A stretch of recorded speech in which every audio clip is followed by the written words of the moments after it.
యేసయ్య పరిశుద్ధ నామానికి మహిమ కలుగునుగాక. ఈరోజు పరిశుద్ధాత్మ దేవుడు మనతో మాట్లాడడానికి ఆయన ఎంతగానో ఇష్టపడుతూ ఉన్నాడు. అదని బట్టి నేను యేసయ్యని ఎంతగానో స్తుతిస్తూ ఉన్నాను. పరిశుద్ధాత్మ దేవుడు మనలందరినీ ఎంతో ఆయన శాశ్వతమైన ప్రేమతో ప్రేమిస్తూ ఉన్నాడు. అందుని బట్టి నేను యేసయ్యని ఎంతగానో స్తుతిస్తూ ఉన్నాను. యేసు ప్రభులు వారికి మహిమ కలుగునుగాక. ఈరోజు యేసయ్య మనతో మాట్లాడడానికి ఆయన ఎంతగానో ఇష్టపడుతూ ఉన్నాడు. దేవుని వాక్యము నిన్ను బ్రతికిస్తుంది. దేవుని వాక్యము నిన్ను జీవింప చేయగలదు. యేసయ్య వాక్యము నిన్ను ఆదరించగలదు. యేసయ్య వాక్యము నిన్ను ధైర్యపరచగలదు. యేసయ్యకే సమస్త ఘనత మహిమ ప్రభావాలు కలుగునుగాక. ఈరోజు పరిశుద్ధాత్మ దేవుడు మనందరితో మాట్లాడడానికి ఆయన ఎంతగానో ఇష్టపడుతూ ఉన్నాడు. ఈరోజు మనం బయటికి వెళ్ళి ఇంటి లోపలికి రావాలి అంటే ఎంతో భయానకమైనటువంటి పరిస్థితులు గుండా మనం వెళుతూ ఉన్నాం. కానీ ఏ టైంలో ఏం జరుగుతుందో తెలియనటువంటి పరిస్థితుల గుండా మనం వెళుతూ ఉన్నాం. దేవుని ప్రజలారా, పరిశుద్ధాత్మ దేవుడు అంటూ ఉన్నాడు. కనుకనే ఆయన వాక్యము మనతో మాట్లాడుతూ ఉన్నది. ఈ దినాన ఆయన సురక్షితంగా ఉండడం గురించి మనతో మాట్లాడడానికి యేసయ్య ఎంతగానో ఇష్టపడుతూ ఉన్నాడు. దేవుని వాక్యము నిన్ను బ్రతికించగలదు. యేసయ్య వాక్యము నిన్ను ధైర్యపరచగలదు. యేసయ్య వాక్యము నిన్ను ఆదరించగలదు, నిన్ను నిలబెట్టగలదు. అందుని బట్టి యేసయ్యకి సమస్త ఘనత మహిమ ప్రభావాలు కలుగునుగాక. మనం ఎవరి మీద ఆశ పెట్టుకోవాలి అంటే దేవుని యొక్క వాక్యం మీద మనం ఆశ పెట్టుకున్న ఎడల ఖచ్చితముగా నీ ఆశలన్నిటినీ పరిశుద్ధాత్మ దేవుడు తృప్తిపరుస్తానని దేవుని యొక్క వాక్యము సెలవిస్తూ ఉంటున్నది. యేసు ప్రభుల వారికి మహిమ కలుగునుగాక. సురక్షితంగా ఉండడం గురించి యేసయ్య ఇది నీతో నాతో మాట్లాడడానికి ఎంతగానో ఇష్టపడుతూ ఉన్నాడు. ఆయన మనము బైబిల్లో చూసినట్లయితే ఒక స్త్రీ తన దేశాన్ని, తన స్వజనులను, తన తల్లిదండ్రులను, తన ఇరుగు పొరుగు వాళ్ళని, తన స్నేహితులను, తన బంధువులను అందరినీ వదిలివేసి దేవుని రెక్కల క్రిందకి వచ్చి ఆమె సురక్షితంగా ఉండినట్లు యేసయ్య యొక్క లేఖనాల్లో మనం చూస్తూ ఉన్నాం. రూతు గ్రంథం 2వ అధ్యాయం 12వ వచనంలో దేవుని యొక్క వాక్యం ఏమని సెలవిస్తూ ఉన్నది అంటే, యెహోవా నీకు ప్రతిఫలం ఇచ్చును. యేసు ప్రభుల వారికి మహిమ కలుగునుగాక. నీవు దేవుని రెక్కల క్రింద సురక్షితంగా ఉండినట్లు వచ్చి ఉన్నావు కనుక ఆయన నీకు మంచి ప్రతిఫలాన్ని దయచేస్తాడని యేసు ప్రభుల వారు తెలియచేస్తూ ఉన్నారు. ఈ కాలంలో సురక్షితంగా ఉండాలి ఆ పదంకి అర్థము వింటుంటేనే భయం వేస్తూ ఉన్నది. యేసయ్యకి మహిమ కలుగునుగాక. కాలాల్లో సురక్షితంగా భద్రంగా కాపాడబడగలమా? మనము బయటకు వెళ్ళి క్షేమంగా ఇంటికి రాగలమా? దేశంలో జరుగుతున్న పరిస్థితులను చూసి ఇంట్లో ఉన్న బిడ్డలను బయటికి పంపించాలి అంటేనే భయం కలుగుతున్నటువంటి రోజుల్లో మనం జీవిస్తూ ఉన్నాం. కానీ నీకు ఒక నిరీక్షణ, నీకు ఒక ధైర్యం ఏదైనా ఉన్నది ఈ లోకంలో అంటే యేసయ్య వాక్యమై ఉన్నది. అందుని బట్టి యేసయ్యకి మహిమ కలుగునుగాక. ఒక స్త్రీ తన దేశం మోయాబు దేశాన్ని వదిలివేసి ఆమె బెత్లెహేమునకు తన అత్తతోటి రావడం మనం చూస్తూ ఉన్నాం. అక్కడ దేవుని యొక్క వాక్యం ఏమని సెలవిస్తూ ఉన్నదంటే, దేవుని రెక్కల క్రిందకు నీవు వచ్చి సురక్షితముగా నువ్వు నివసిస్తూ ఉన్నావని దేవుని యొక్క వాక్యం సెలవిస్తూ ఉన్నది. ఈరోజు నువ్వు సురక్షితంగా ఉండాలి అంటే, ఈరోజు నువ్వు భద్రపరచబడాలి అంటే, నీ జీవితంలోకి ఒక కాపుదల నీకు ఉండాలి అంటే, నీకు ఎక్కడ ఉంటే నీకు సురక్షితంగా నువ్వు ఉండగలవు, నువ్వు ఎక్కడికి వస్తే నువ్వు సురక్షితంగా కాపాడబడగలవు అంటే దేవుని యొక్క రెక్కల క్రిందకు నువ్వు వచ్చిన ఎడల నువ్వు ప్రతిరోజు ప్రతి పరిస్థితుల్లో నువ్వు సురక్షితంగా ఉండగలవు అని పరిశుద్ధాత్మ దేవుడు తెలియచేస్తూ ఉన్నాడు. యేసు ప్రభుల వారికి మహిమ కలుగునుగాక. దేశానంతటిని కలచివేసినటువంటి ఒక పరిస్థితిని మనము ఈ మధ్యకాలంలో మనం ఉంటూ ఉన్నాం దేవుని ప్రజలారా. కుమార్తె కలకత్తాలో డాక్టర్ విషయంలో, ట్రైనీ డాక్టర్ విషయంలో జరిగినటువంటి పరిస్థితిని చూసినట్లయితే ఎంత కఠినమైన వాళ్ళైనా ఖచ్చితంగా కన్నీళ్ళు పెట్టుకుంటారండి. తన తల్లిదండ్రులు ఎంతో అపురూపంగా పెంచుకో ఉంటారు, ఎంతో కష్టపడి ఆమె ఆ స్థాయిలోకి వచ్చి ఉంటుంది. ఎంత చదివితే కానీ ఒక వైద్య వృత్తిలోకి రాలేరు. కానీ ఈరోజు ఆమె ఈ లోకంలో నుండి అతి భయంకరమైనటువంటి దారుణమైనటువంటి పరిస్థితుల్లో ఈ లోకాన్ని వదిలి వెళ్ళిపోవలసిందిగా మనం చూస్తూ ఉన్నాం. యేసయ్యకి మహిమ కలుగునుగాక. ఈరోజు పరిశుద్ధాత్మ దేవుడు మాట్లాడుతూ ఉన్నాడు. దేవుని జనాంగమా, యేసయ్య నిన్ను దర్శిస్తూ ఉన్నాడు. మనం ఎక్కడ సురక్షితంగా ఉండగలము అంటే, మనము ఎవరు నమ్మలేనటువంటి రోజులండి. తల్లి అన్నదమ్ములను కూడా నమ్మలేనటువంటి పరిస్థితులు. ఎన్నో వార్తలు వింటూ ఉన్నాం, ఎన్నో వార్తలను మనం చూస్తూ ఉన్నాం. ఒకరిని నమ్మి ఒకరి చేతుల్లో మన పిల్లల్ని పెట్టాలన్నా, మనం బయటికి ఒకరు నమ్మి వారితో వెళ్ళాలి అన్నా భయానకమైన రోజుల్లో మనం బ్రతుకుతూ ఉన్నాం. మనం సురక్షితంగా తిరిగి ఇంటికి రాగలమా, క్షేమంగా తిరిగి మనం ఇంటికి రాగలమా అన్నటువంటి పరిస్థితుల్లో ప్రజలు బిక్కుబిక్కుమంటూ భయపడుతున్నటువంటి రోజులు. కొంతమంది అయితే ఈ దేశాన్ని వదిలేసి పరాయి దేశాలకు వెళ్ళిపోతుంటున్నారు. ఈ దేశంలో మనం భద్రంగా ఉండలేమన్నట్లుగా. యేసయ్యకి మహిమ కలుగునుగాక. కనుక ఈరోజు వాక్యం చూస్తున్న నీతో పరిశుద్ధాత్మ దేవుడు అంటున్నాడు, నీకు ఒక నిరీక్షణ ఉంది. నీ జీవితానికి జీవం కలిగిన దేవుడు ఉంటూ ఉన్నాడు. యేసయ్యకి మహిమ కలుగునుగాక. నువ్వు ఎక్కడికి వస్తే సురక్షితంగా ఉండగలవు అంటే, నువ్వెవరి దగ్గరికి వస్తే సురక్షితంగా ఉండగలవు అంటే, నిన్ను కాపాడే దేవుని దగ్గరికి నువ్వు రా. ఆయన దివారాత్రులు కునుకక నిద్రపోక నేను కనుపాపవలె కాపాడుకుంటూ ఉన్నాడు. ఆయన నిద్రపోడండి, ఉదయము రాత్రి ఎప్పుడు నిద్రపోడు. ఆయన యొక్క పని ఏంటి అంటే నేను కాపాడడం కొరకే ఆయన నిద్రను మానేసినట్లు మనం చూస్తూ ఉన్నాం. నిన్ను కాపాడడం కనుకే రేయనక పగలనక జ్ఞాపకర్తలుని ఆయన కావలి వారిగా నియమించి ఉన్నారు. వాళ్ళు నీకోసము ప్రతిరోజు ధూపం వేస్తూ ఉన్నారు. ఇవన్నీ ఇటు ఆశీర్వాదం అంతా నీకు రావాలి అంటే నువ్వు యేసయ్య రెక్కల క్రిందకు రా సహోదరుడా, సహోదరి. నువ్వు ఏ స్థలంలో ఉన్నా, నువ్వు ఏ ప్రదేశంలో ఉన్నా, నువ్వు ఎలాంటి వక్ర జనాంగం మధ్య, మూర్ఖ జనాంగం మధ్య ఉన్నప్పటికీ కూడా ఆయన రెక్కలు నిన్ను కప్పి నిన్ను సురక్షితముగా ఉంచగలవు. యేసయ్యకి మహిమ కలుగునుగాక. మలాకి గ్రంథంలో 4వ అధ్యాయం 2వ వచనంలో దేవుని యొక్క వాక్యం ఏమని సెలవిస్తూ ఉన్నది అంటే, యెహోవా యందు భయభక్తులు గల వారికి ఆయన రెక్కల క్రింద నీతి సూర్యుడు మీ మీద ఉదయించును, ఆయన రెక్కల క్రింద ఆరోగ్యం ఉన్నది అని దేవుని యొక్క వాక్యము సెలవిస్తున్నది.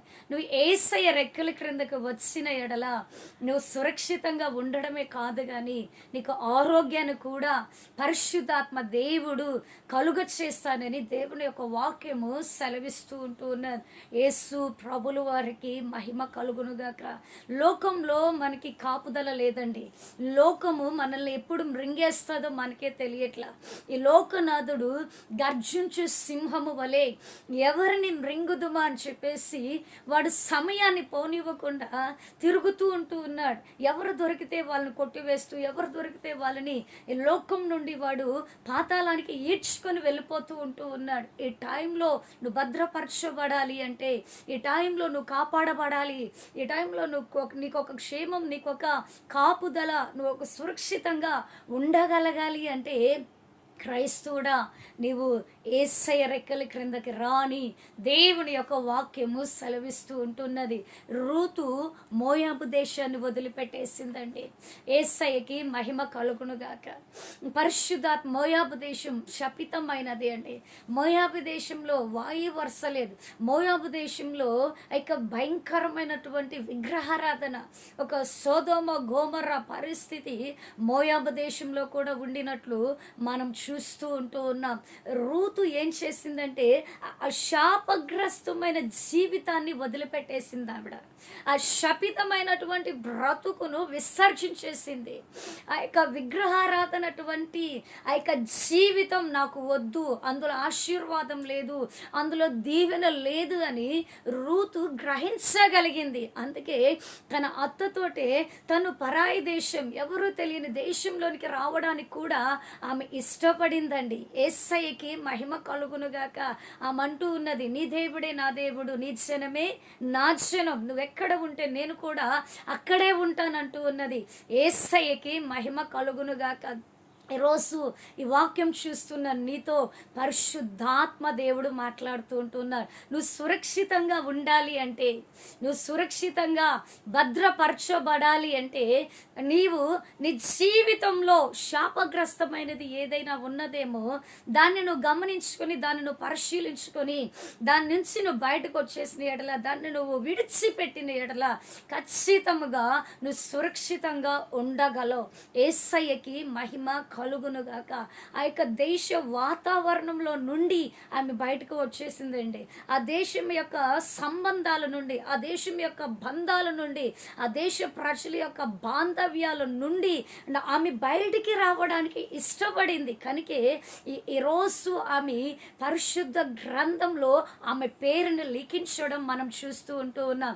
యేసయ్యకి మహిమ కలుగునుగాక. ఈరోజు ఈ వాక్యం చూస్తున్న నీతో పరిశుద్ధాత్మ దేవుడు మాట్లాడుతూ ఉంటూ ఉన్నాడు. రూతులాగా నీవు కూడా ఆ యొక్క శాపగ్రస్తమైనటువంటి బ్రతుకును వదిలిపెట్టిన ఎడల, ఆ శపితమైనటువంటి కార్యాలను విడిచిపెట్టిన ఎడల, ఆ యొక్క లోకనాథుడితో ఉన్నటువంటి సంబంధాలను వదిలేసుకున్న ఎడల నువ్వు ఎలా ఉండగలవు అంటే, నువ్వు సురక్షితంగా ఉండగలవు. నువ్వు సురక్షితంగా ఉండడమే కాదు, కానీ దేవుని రెక్కల క్రిందకు వచ్చిన తర్వాత ఆరోగ్యంతో కూడా నువ్వు నింపబడగలవు. యేసయ్యకి మహిమ కలుగునుగాక. ఈరోజు ఈ వాక్యం చూస్తున్న నీతో పరిశుద్ధాత్మ దేవుడు మాట్లాడుతూ ఉంటూ ఉన్నాడు. రూతులాగా ఆయన తన రెక్కల క్రిందకి రావాలని నిన్ను ఆహ్వానిస్తూ ఉంటూ ఉన్నాడు. మనం మత్తయి సువార్తలో చూస్తూ ఉంటున్నాం, దినమెల్లా 2 చేతులు చాచి ఉంటున్నాడు. ఎందుకో తెలుసా? ప్రయాసపడి భారం మోసుకుంటున్న సమస్త జనులారా నా యొద్దకి రండి, నేను మీకు విశ్రాంతిని కలుగ చేస్తానంటూ ఉన్నాడు. యేసు ప్రభుల వారికి మహిమ కలుగునుగాక. నువ్వు ఎలాంటి భారాలను మోసుకుని దేవుని దగ్గరకు వచ్చినా వాటన్నిటి నుంచి నీకు విడుదలనిచ్చి ఆయన నీకు విశ్రాంతిని కలుగ చేస్తానంటూ ఉన్నాడు. యేసయ్యకి మహిమ కలుగునుగాక. మొదటిగా నువ్వు దేవుని రెక్కల క్రిందకు వస్తే నువ్వు సురక్షితంగా ఉండగలవు. యేసయ్యకి మహిమ కలుగునుగాక. రెండోదిగా దేవుని యొక్క ఉపదేశాన్ని వింటే యేసయ్యకి మహిమ కలుగునుగాక. సామెతల గ్రంథం 1:33 దేవుని యొక్క వాక్యం ఏమని సెలవిస్తూ ఉన్నదంటే, నా ఉపదేశము అంగీకరించువాడు సురక్షితముగా ఉండును, వాడి కీడు వచ్చునన్న భయము లేకుండా నెమ్మదిగా ఉండునని దేవుని యొక్క వాక్యము సెలవిస్తూ ఉంటూ ఉన్నారు. నువ్వు ఎప్పుడైతే ఆ యొక్క దేవుని యొక్క ఉపదేశమును, దేవుని యొక్క బోధను, దేవుని యొక్క వాక్యాన్ని వింటావో, అంగీకరిస్తావో, దాన్ని అంగీకరించి నీ హృదయంలోకి తీసుకొని నీ హృదయంలో పదిలపరుచుకుంటావో, నీ హృదయంలో భద్రపరుచుకుంటావో, అప్పుడు నీవు సురక్షితంగా ఉండగలవంట. యేసయ్యకి మహిమ కలుగునుగాక. సురక్షితంగా ఉండడమే కాదు, కానీ కీడు వచ్చునన్న భయము కలగకుండా నెమ్మదిగా ఉండగలవంట. నీవు నెమ్మదిగా ఉండాలి అంటే, కీడు నీ దరికి చేరకుండా ఉండాలి అంటే నువ్వు ఏం చేయాలి అంటే, యేసయ్య యొక్క ఉపదేశాన్ని నువ్వు అంగీకరించాలి. ఎన్నో మార్లు నీ దగ్గరకు వచ్చింది యేసయ్య వార్త, ఎన్నోసార్లు నీ దగ్గరికి వచ్చింది ఆయన యొక్క సత్యవాక్యము, ఎన్నోసార్లు ఎన్నో విధాలుగా వాక్య రూపంలో, యొక్క వాగ్దానాల రూపంలో, సందేశం రూపంలో, దేవుని యొక్క సేవకుల ద్వారా, ఆయన పిల్లల ద్వారా నీ దగ్గరికి ఎన్నోసార్లు ఆయన యొక్క వాక్యం వచ్చినప్పటికీ కూడా పెడచివరిన పెట్టినటువంటి పరిస్థితుల్లో ఉన్నావేమో కనుక నీతో ఆయన ఈరోజు మాట్లాడుతూ ఉన్నాడు. ఏంటో తెలుసా? ఇదిగో నా ఉపదేశం అంగీకరించు, నా ఉపదేశాన్ని నువ్వు అంగీకరిస్తే నువ్వు బ్రతుకుతావు అంటూ ఉన్నాడు. నా ఉపదేశాన్ని నువ్వు అంగీకరిస్తే నువ్వు జీవించగలవు అంటూ ఉన్నాడు. నా ఉపదేశాన్ని నువ్వు అంగీకరిస్తే నువ్వు సురక్షితంగా ఉంటావు అంటూ ఉన్నాడు. ఏదన్నా కీడు నీ దగ్గరికి రావాలి అనుకున్న టైంలో నువ్వు ఎప్పుడైతే ఈ ఉపదేశాన్ని పట్టుకుంటావో, ఈ ఉపదేశాన్ని వింటావో, ఈ ఉపదేశాన్ని నీలో పదిలపరుచుకుంటావో, ఆ కీడు నీ దరికి రాకుండా వెళ్ళిపోతాదంట. యేసయ్యకి మహిమ కలుగునుగాక. ఇక వేటగాడు ఊరిలో పడనివ్వకుండా, నీ గుడారానికి తెగులు సమీపింపనివ్వకుండా నిన్ను సురక్షితంగా కాపాడగలిగే యేసయ్య మాట్లాడుతూ ఉన్నాడు. కీడుని నేను తొలగిస్తాను అంటూ ఉన్నాడు, అపాయాన్ని నేను తొలగిస్తాను అంటూ ఉన్నాడు, ప్రమాదాలను నేను తొలగిస్తాను అంటూ ఉన్నాడు. యేసయ్యకి మహిమ కలుగునుగాక. ఈరోజు ఈ వాక్యం చూస్తున్న నీతో పరిశుద్ధాత్మ దేవుడు మాట్లాడుతూ ఉంటూ ఉన్నాడండి.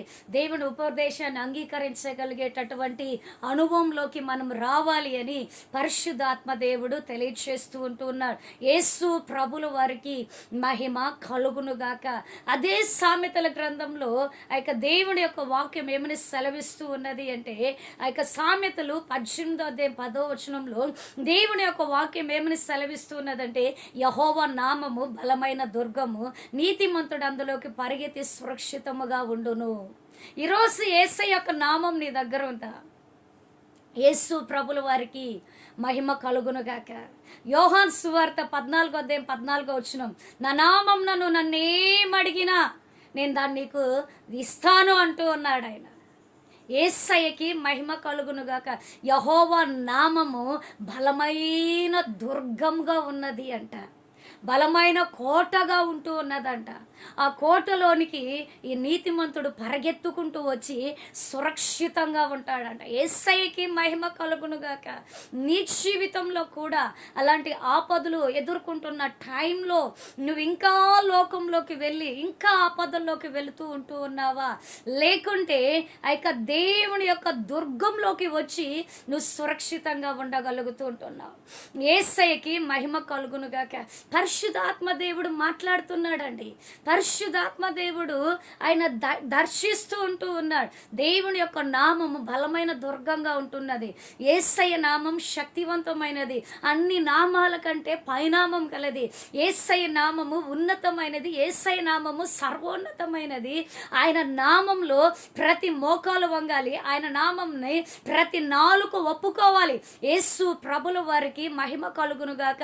ఈరోజు నీకున్న ధైర్యం ఏమై ఉండాలి అంటే, ఈరోజు నీకున్నటువంటి ఆ యొక్క భరోసా ఏమై ఉండాలి అంటే, యేసయ్య నామం నాకున్నది, యేసయ్య నామం నా దగ్గర ఉన్నది, నేను యేసయ్య నామాన్ని కలిగి ఉంటూ ఉన్నా, నేను యేసయ్య నామం అనే దుర్గంలోకి వెళ్ళి నేను నా కుటుంబం సురక్షితంగా ఉండగలము అన్నటువంటి నిరీక్షణ నీకు ఉండాలి. యేసయ్యకి మహిమ కలుగునుగాక. ఈరోజు పరిశుద్ధాత్మ దేవుడు మాట్లాడుతూ ఉన్నాడు, ఆయన దర్శిస్తూ ఉంటున్నాడు. యెహోవా నామం బలమైన దుర్గం, నీతిమంతుడు పరిగెత్తుతాడంట. ఎందుకు పరిగెత్తుతాడు? మనకి ఏదైనా ఆపద వస్తున్నప్పుడు, మనల్ని ఎవరినైనా తరుముతూ ఉన్నప్పుడు, మనల్ని ఎవరినైనా అటాక్ చేయాలని చూస్తున్నప్పుడు, మన మీద ఎవరైనా దాడి చేయాలని చూస్తున్నప్పుడు, వాళ్ళ నుంచి తప్పించుకోవడానికి మనం ఏం చేస్తామంటే పరిగెత్తుకుంటూ వచ్చి ఎక్కడ మనకి సేఫ్టీ ప్లేస్, ఎక్కడ మనకి క్షేమంగా ఉంటుంది, ఎక్కడ మనము వాళ్ళ నుంచి మనం తప్పించబడతాం, ఎక్కడ మనం సురక్షితంగా ఉండగలము అనేది ఆ ప్లేస్ని ఎత్తుకొని ఆ దగ్గరికి వెళ్ళి మనము ఆ యొక్క దాంగునే అనుభవాల్లో ఉండగలం వాళ్ళు వెళ్ళిపోయేంత వరకు. ఈరోజు ఈ లోకంలో ఉన్నటువంటి ఆ యొక్క లోకనాథుడి యొక్క చేతిలో నువ్వు చిక్కకుండా ఉండాలి అంటే యెహోవా నామం అనే బలమైన దుర్గం కిందకి నువ్వు పరిగెత్తుకుంటూ రావాలి అని పరిశుద్ధాత్మ దేవుడు నీకు తెలియజేస్తూ ఉంటూ ఉన్నాడు. యేసు ప్రభుల వారికి మహిమ కలుగునుగాక. ఈరోజు ఈ వాక్యం చూస్తున్న నీవు పరిశుద్ధాత్మ దేవుడు నీతో మాట్లాడుతున్నాడు. ఆయన రెక్కల క్రిందకు వస్తే నువ్వు సురక్షితంగా ఉండగలవు. రెండోది, ఆయన ఉపదేశాన్ని అంగీకరిస్తే నువ్వు సురక్షితంగా ఉండగలవు. మూడోది, నీవు ఆయన బలమైన దుర్గంలోకి పరిగెత్తుకుంటూ వస్తే నువ్వు సురక్షితంగా ఉండగలవని దేవుని యొక్క వాక్యము సెలవిస్తూ ఉంటూ ఉన్నారు. యేసు ప్రభుల వారికి మహిమ కలుగునుగాక. ఈరోజు దేవుని యొక్క వాక్యము సెలవిస్తూ ఉంటున్నది. యేసయ్యకి మహిమ కలుగునుగాక. మనము ఆది కాండంలో మనం చూసిన ఎడల ఆది కాండంలో 33వ అధ్యాయం 12వ వచనంలో దేవుని యొక్క వాక్యం ఏమని సెలవిస్తూ ఉన్నది అంటే, యాకోబు పద్దనరామును విడిచి ఆ యొక్క కనాను దేశంలోనున్న షెకెములోనికి వచ్చి సురక్షితముగా ఉండి నివసించి గుడారం వేసుకుని ఉన్నాడని దేవుని యొక్క వాక్యం సెలవిస్తూ ఉంటున్నారు. యాకోబు జీవితాన్ని మనం చూసినట్లయితే పరిగెత్తుతున్నటువంటి అనుభవాల్లో, తరమబడుతున్నటువంటి అనుభవాలలో ఆయన ప్రాణాలని కాపాడుకోవాలనుకుంటున్నటువంటి పరిస్థితుల్లో మామ దగ్గరికి వెళ్తున్నట్లుగా మనం చూస్తూ ఉంటూ ఉన్నాం. యేసయ్యకి మహిమ కలుగునగాక. ఆయన పద్దనరాములో నుండి ఎక్కడికి వచ్చాడంటే కనాను దేశంలోనున్న షెకెము దగ్గరకు వచ్చినట్లు మనం చూస్తూ ఉంటున్నాం. ఈ షెకెము ఆశ్రయపురముగా ఉంటూ ఉన్నారు. పరిశుద్ధ గ్రంథంలో 6 ఆశ్రయపురాలను మనం చూస్తూ ఉంటూ ఉన్నాం. యేసు ప్రభుల వారికి మహిమ కలుగునుగాక. నీవు ఎప్పుడైతే ఆశ్రయపురంలోనికి రాగలమో, ఆశ్రయపురంలోకి ఎవరు వస్తారో తెలుసా? తప్పు చేసిన వాళ్ళు, దేవునికి విరోధమైనటువంటి పనులు చేసిన వాళ్ళు ప్రాణాలు తీయబడతాయన్న చట్టాలు రిలీజ్ అయినప్పుడు వాళ్ళ ప్రాణాలని కాపాడుకోవడానికి ఆ ఆశ్రయపురాల్లోనికి పరిగెత్తుకుంటూ వచ్చి అక్కడ తలదాచుకోవడం మనం చూస్తాం. వాళ్ళు ఆశ్రయపురంలో ఉన్నంత వరకు వాళ్ళని ఎవ్వరు కూడా ఏం చేయరండి. వాళ్ళని చంపరు, కొట్టరు, తిట్టరు, వాళ్ళ మీద ఈవెన్ చెయ్యి కూడా వేయరు. యేసయ్యకి మహిమ కలుగునుగాక. ఆ ఆశ్రయపురంలో వాళ్ళకి ఆశ్రయం కల్పించబడుతుంది. యేసయ్యకి వాళ్ళకి ప్రొటెక్షన్ కల్పించబడుతుంది. యేసయ్యకి మహిమ కలుగునుగాక.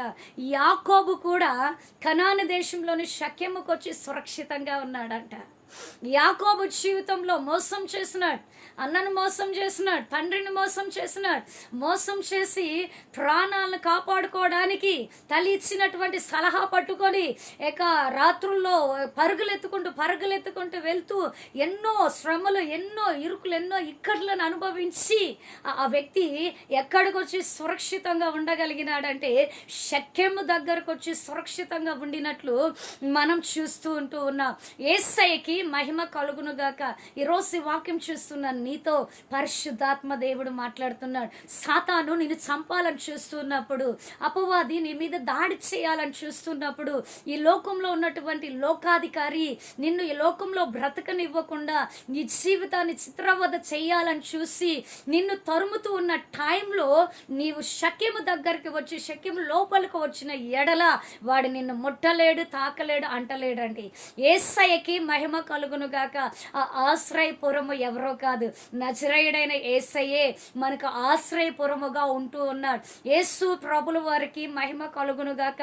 ఈ లోకంలో నుండి పరిగెత్తుకుంటూ యేసయ్య దగ్గరికి వచ్చి ఈ లోకంలో నుండి, ఈ లోక కార్యక్రమాలు, ఈ లోక పరిస్థితులు, ఆ శరీరాశ, నేత్రాశ, జీవపు డంబాలు, వీటన్నిటిలో కొట్టుమిట్టాడుతూ ఉన్న నీవు వాటన్నిటిని వదిలిపెట్టేసి నీవు కనాను షెకెము దగ్గరికి నువ్వు వచ్చిన ఎడల యాకోబు ఎలా అయితే సురక్షితంగా ఉండగలిగినాడో, నా దేవుడైనటువంటి ఆశ్రయపురంలో నీవు నీ కుటుంబం సురక్షితంగా ఉండగలరు. యేసయ్యకి మహిమ కలుగునుగాక. ఈరోజు ఈ వాక్యం చూస్తున్న నీతో పరిశుద్ధాత్మ దేవుడు మాట్లాడుతున్నాడు. మనకు ఆశ్రయపురం ఎవరంటే, ఆశ్రయపురంలోకి మనం వస్తే మనకేం కలుగుతుందో తెలుసా? ఆ ఆశ్రయపురంలో మనకి నెమ్మది దొరుకుతుందండి. ఆ ఆశ్రయపురంలో మనం సురక్షితంగా ఉండగలం. ఎవరు వచ్చి మనల్ని చంపుతారన్న భయం ఉండదు. ఎందుకో తెలుసా? నీకు భరోసా ఎవరై ఉన్నారంటే యేసయ్య అంటూ ఉన్నాడు. ఆయన నీకు ఏమై ఉన్నాడంటే మంచి కాపరై ఉంటూ ఉన్నాడు. గొర్రెల కొరకు ప్రాణం పెట్టినటువంటి ప్రధాన కాపరై ఉంటూ ఉన్నాడు. కాబట్టి ఆ కాపరి నిన్ను తోడేలకు అప్పగించడండి. యేసయ్యకి మహిమ కలుగునుగాక. ఆ కాపరి దగ్గరికి నువ్వు వచ్చిన ఎడల, ఆ కాపరి పురంలోనికి నువ్వు వచ్చిన ఎడల, ఆ కాపరి యొక్క ఆశ్రయాన్ని నువ్వు కోరుకున్న ఎడల, ఆ ఆశ్రయం లోపలికి నువ్వు వచ్చిన ఎడల ద్వారం దగ్గర కర్ర పట్టుకొని పక్షంగా నిలబడగలడు యేసు ప్రభుల వారు. యేసయ్యకి మహిమ కలుగునుగాక. ఈరోజు ఈ వాక్యం చూస్తున్న నీతో పరిశుద్ధాత్మ దేవుడు మాట్లాడుతూ ఉన్నాడు. ఏంటో తెలుసా? ఆశ్రయపురంలోనికి రా. నువ్వు పాడైపోయినటువంటి వ్యక్తివైనా, నీ జీవితము చిన్న భిన్నమైపోయినా, నీకు ఈ లోకంలో ఉన్నటువంటి వాళ్ళు నిన్ను చూసి అసహ్యించుకుంటున్నా, ఈ లోకంలో చూసిన వాళ్ళు నిన్ను రాలేసి చంపాలని చూస్తూ ఉంటూ ఉన్నా, నీవు వాటన్నిటిని వదిలిపెట్టేసి ఎప్పుడైతే యేసయ్య అనే ఆశ్రయపురంలోకి నువ్వు రాగలవో నీవు బ్రతకగలవు అంటూ ఉన్నాడు ఆయన. యేసయ్యకి మహిమ కలుగునుగాక. ఈరోజు ఈ వాక్యం చూస్తున్న నీతో పరిశుద్ధాత్మ దేవుడు మాట్లాడుతూ ఉంటున్నాడండి. నా దేవుడు నిన్ను దర్శిస్తూ ఉంటున్నాడు. మనకి యేసయ్యే ఆశ్రయపురము, యేసయ్యే మనకి కాపుదల, యేసయ్యే మన సంరక్షణ, యేసయ్యే మన భద్రత, యేసయ్యే మన నిరీక్షణ, యేసయ్యే మన ధైర్యము, యేసయ్యే మన నెమ్మది అయి ఉంటూ ఉన్నాడు ఆయన. యేసయ్యకి మహిమ కలుగునుగాక. కనుక యాకోబు పరిగెత్తుకుంటూ వచ్చి, యాకోబు కనాను దేశంలోనున్న షెకెంలోనికి వచ్చి ఎలా సురక్షితంగా ఉండగలిగినాడో నీవు కూడా అలాగా రాగలిగిన ఎడల, అలా యేసయ్య వద్దకు వచ్చి యేసయ్యను కలుసుకోగలిగిన ఎడల, యేసయ్య సముఖంలోకి నువ్వు రాగలిగిన ఎడల, నీ చుట్టూరు ప్రక్కన ఎంత భయానకమైన పరిస్థితులున్నా, ఎంత ప్రమాదకరమైన పరిస్థితులు, ఎంత అపాయకరమైన పరిస్థితులున్నా, ఎంత ఘోరమైనటువంటి స్థితిగతులు ఎదురవుతున్నా కూడా పరిశుద్ధాత్మ దేవుడు నిన్ను చేరతీయగలడండి. నిన్ను చేరదీయగలడు ఆయన. నీ జీవితాన్ని తిరిగి ఒక నూతనంగా మార్చగలడు. ఒక నూతన సృష్టిగా నిన్ను నిలబెట్టగలడు ఆయన. యేసయ్యకి మహిమ కలుగునుగాక. ఈరోజు ఈ వాక్యం చూస్తున్న నీతో పరిశుద్ధాత్మ దేవుడు మాట్లాడుతున్నాడు. అదే ద్వితీయోపదేశ కాండం 33వ అధ్యాయం 18వ వచనంలో దేవుని యొక్క వాక్యం ఏమని సెలవిస్తూ ఉన్నది అంటే, యెహోవాకు బెన్యామీను ప్రియుడుగా ఉన్నాడంట. ఆయన ప్రియుడుగా ఉన్నాడు కాబట్టి ఆయన సురక్షితముగా ఉండును, సురక్షితముగా నివసించునని దేవుని యొక్క వాక్యము సెలవిస్తూ ఉంటూ ఉన్నారు. యేసయ్యకి మహిమ కలుగునుగాక. నీవు కూడా దేవునికి ప్రియమైనటువంటి వ్యక్తిగా, ప్రియమైనటువంటి కుమారుడుగా, ప్రియమైనటువంటి కుమార్తెగా నువ్వు మారగలిగిన ఎడల, నువ్వు ఆ స్థితిలోకి రాగలిగిన ఎడల నీవు కూడా సురక్షితముగా ఉండగలవు అని పరిశుద్ధాత్మ దేవుడు తెలియచేస్తున్నాడు. దేవునికి ఎప్పుడు మనం ప్రీతికరంగా మారగలం? నువ్వు ఎప్పుడైతే యేసయ్యకి ప్రీతికరంగా మారుతావో నీ శత్రువులను సహితము యేసు ప్రభుల వారు నీకు మిత్రులుగా మారుస్తాడంట. యేసయ్యకి మహిమ కలుగునుగాక. బెన్యామీను దేవునికి ప్రియుడుగా ఉన్నాడంట. కనుకనే ఆయన సురక్షితంగా నివసించును అని దేవుని యొక్క వాక్యము సెలవిస్తూ ఉంటున్నారు. యేసు ప్రభుల వారికి మహిమ కలుగునుగాక. మనము కూడా యేసయ్యకి ప్రియమైన పిల్లలంగా మారాలండి. యేసయ్యకి ఇష్టమైనటువంటి జనాంగంగా మారాలి.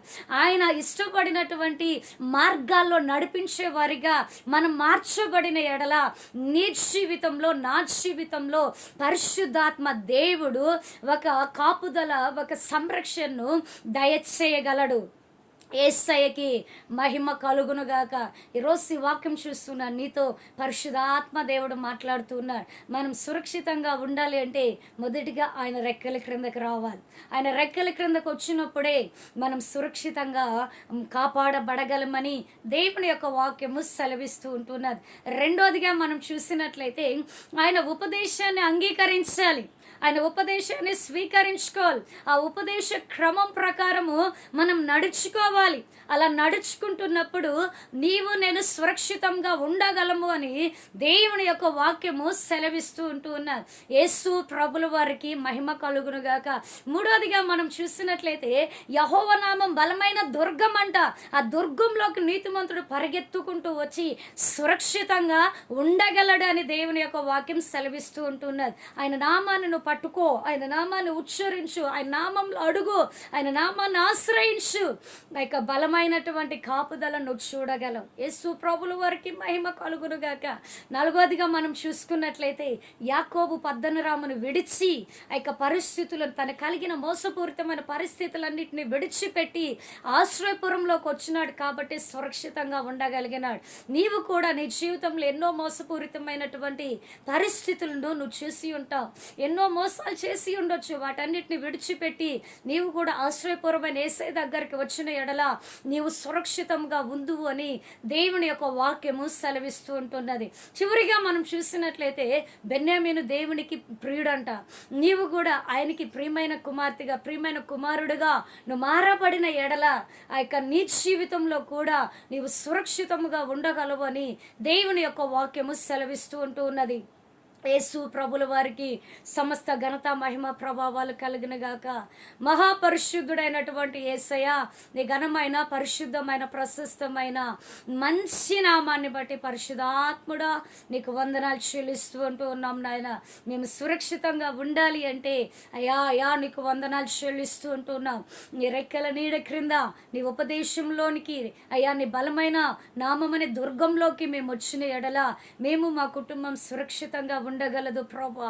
మేము ఎప్పుడైతే నాయన మాకు కలిగిన మోసపూరితమైన బ్రతుకుని విడిచిపెట్టి షకేములోకి రాగలమో, నైనా మీకు ప్రీతికరమైన బిడ్డలంగా మార్చబడగలమో, అప్పుడు మేము సురక్షితంగా ఉండగలము అని ఈ యొక్క వాక్యం సెలవిస్తూ ఉంటున్నది. యేసయ్యా దాన్ని బట్టి నేను స్తుతిస్తూ ఉంటున్నాను. ఈ వాక్యాన్ని చూస్తున్న ప్రతి బిడ్డని వారి పరిస్థితులు, వాళ్ళ కుటుంబాలు సురక్షితంగా ఉండగలిగినట్లు ఈ రెక్కల క్రింద తీసుకొని వారికి సంబంధించిన ప్రతి దాని పట్ల మీ అగ్ని కంచెను తోడుగా ఉంచి నీ రాకడ వరకు వాళ్ళని కాపాడి భద్రపరచమని యేసయ్య మంచి నామంలో ప్రార్థించి అడిగి పొంది ఉన్నాం తండ్రి. ఆమేన్. యేసయ్యకి మహిమ కలుగును గాక.